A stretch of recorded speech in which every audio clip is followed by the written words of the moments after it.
My friend Paul Schneider's garden in Portland, Tennessee is a botanical wonderland, and today we're going to learn about conifers for Tennessee.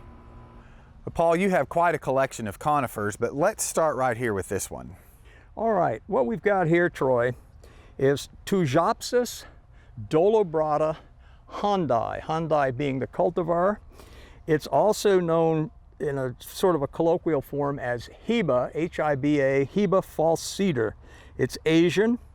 It looks like arborvitae fern, and it has this wonderful silver coloration behind the needles. I hope you can see that. Yeah, it's really silvery white on the backside. Very silvery white on the backside. The nice thing about it is, I've grown this one for, I would say, 8 or 9 years here. It's 7 feet-ish or so at this juncture. Nice, bushy pyramidal shape, and zero pests. Nothing has troubled. I have all different cultivars of Tujopsis, and we'll see another one later in the garden, but this is the green form and a tree-like form. Nothing seems to bother it. No caterpillars, no midges, no this, no that, or the other thing. And the deer don't browse it. The deer do not browse it. Whereas with some of the arborvitae, especially the old emerald arborvitae of the trade, they love. Right. No cones evident yet on all the ones that I have, but who needs them? I mean, just look at the beauty of this tree. It's just an awesome tree. This plant is probably, I'd say, 8 to 10 years old. They're not fast growers, but very dense. And unlike a lot of the Chamaecyparis obtusus, the insides don't turn brown as readily as some of them do. Sure. This has been a really, really nice grower for me. One of the things Conifer Society folks like to work with is dwarfs and smaller plants, because they mix so many, you can do so many in a decent sized bed. Exactly. Okay. You said this is slow growing. You know, it's 8 to 10 years old. It's only 30 inches or so tall. Yeah. So it's grown a couple of inches a year probably. But that doesn't necessarily mean that it's dwarf. Over a period of time, they can grow, some of them can grow quite large. And I think there's an important distinction there, you know, in some of the conifers where we think of them as being dwarf when they're not necessarily. You also have this mix of what you're able to readily find in garden centers, which are things like the gold mop, Chamaecyparis piscifera, which a lot of people say is a compact or small growing thing, but I have one in my garden right now that's 12 feet tall that I limbed up to a multi-trunk form because it was taking up too much valuable real estate. So that I think there is a little bit of a misnomer in the trade out there. Of course. Where we assume that these things are all going to stay small. The biggest case in point is Mugo, Pinus mugo. Yes. Which is, if it isn't pumila, but everyone thinks Pinus mugo is going to be dwarf. Pinus mugo can get 8, 9, 10 feet across and as high. And as high. Okay. And I've got a Pinus mugo called Paul's Dwarf, which I'd had to have, of course, with my first name. And it's 10 or 12 years old, and it's probably, 18 to 24 inches. It's a real miniature. But one of the things that I have to say, people don't understand the importance of conifer, or not conifer particularly, but plant associations like the American Conifer Society, where the Southeast chapter is one of the fastest growing conifer chapters in North America. For years, no one thought you could grow all these wonderful conifers in the South. We have, at our annual meeting, an auction, a silent auction. The last one we had was up here in Bowling Green. We had between 300 and 400 plants all around the banquet room that you could bid on. And they come from nurseries that specialize in things that conifer lovers want. Basically, varieties, cultivars that you can't get at the big box stores and the average nursery doesn't have. So associations are very important for plant collectors in developing a really good garden. Well, we've got an interesting combination of conifers right here, Paul. Tell me about these two. Okay, well, the big one is Tuya occidentalis, which is our eastern arborvitae, but it's a yellow cultivar called Maloniana. I bought this, it's probably been here, I would guess, close to 10 years, but fairly fast growing. As you can see, this is now, what, 15 feet, Troy? Something thereabouts. And I love it for the yellow, the contrast I get with this blue spruce, which down here, at the bottom. It's one of the pendulous blue spruces, Picea pungens, pendula. But this guy is a Cryptomeria Japonica, and it is elegans nana. And when folks come in for garden tours, they always say, oh wow, that's such a beautiful small shrub. It's probably going to get about yay high, another foot or so, I would guess. It's a chubby little guy, but it goes so good against the gold of the tuya. And it's funny, as I look at this, I'm looking in here and look what we have here. A little bird's nest. We've got a bird's nest. I didn't even know that one was in there. Yeah. Sorry, birdie, no eggs in there. This is another Cryptomeria. We just looked at one next to the big golden tuya.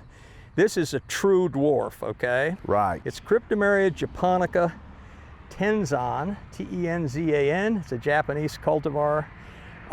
It is now in one of the shade garden areas where it gets dappled shade, but for years and years I had it in full sun in one of my hypertufa troughs. It is, I would say, 8-9 inches at its top height and a foot or so in diameter. Very, very, very slow and very, very dense. And once again, just goes to show that you can get all sorts of crazy cultivars from some species of plants. Right. Not all plants throw the sports and the cultivars, but Cryptomeria Japonica, there are literally, I would say, 50, 60, or maybe even way more than that in the trade. Mm-hmm. From these little guys to big ones, and they're just an awesome plant for the South. I have had no trouble, and I probably have 15 different cultivars. And they're just an awesome plant that everyone should be considering some Cryptomerias in their garden. Okay, Troy, this is another Tujopsis. It's also dolabrata, but it's called Latifolia. It's a much smaller than the one we just did. It also has the same characteristic silver under the needles and looks like an arborvitae fern, but for a smaller garden that didn't want the Hondai, the bigger, more columnar and triangular one, this is a nice little shrubby Tujopsis, and once again have had absolutely zero problem with any sort of pestiferous or browning out or anything like that. Troy, while we're on Tujopsis, I have to give you a little bit of story on this one. This is Tujopsis dolabrata aurea, as in gold. Right. But once again, underneath, we've got that wonderful silvery color on the needles. Looks like an arborvitae fern, but this one, all the new foliage for the whole summer or for this year will all be golden. Will be golden, yeah. And then it'll eventually fade to green until next year comes back again. Mm-hmm. Once again, Tujopsis, Heba, false cedar, form aurea, as in gold. Well, Paul, we've been talking a little bit about Cryptomeria, and we looked at one called Tenzan that was only about 10 inches by 10 inches. And this is a more full-size specimen, yeah. Shall we say. Yeah. Which one is this? Okay, this is Cryptomeria Japonica, once again, Cryptomeria Japonica, and this one is called Pouakai, P-O-U-A-K-A-I. It's a word from the Maori language, the indigenous folks of New Zealand, and it came out of Cedar Lodge Nursery in New Zealand several years back. I got this at the American Conifer Society meeting in Louisville, Kentucky, I would say eight or so years ago in a 3-gallon pot, and you can see the size of it now. It's an absolutely gorgeous back borderline tree, great windbreak tree. In fact, in New Zealand, they put rows of these in to break the winds from going into people's garden. Sure. I have gotten actually viable seed from this tree, and I've also been able to root a few from cuttings. But for the average homeowner, it's going to be a big tree, but look at the shape of it and look at the majesty of it, okay? And once again, Cryptomerias in the South have virtually no issues that I have found. So it's a perfect tree if you've got a big property or a nice big garden and you want a nice big evergreen tree. It looks as good in the winter as it does in the summer. Branches don't break with ice storms, snow, or whatever. It's a good all-around tree.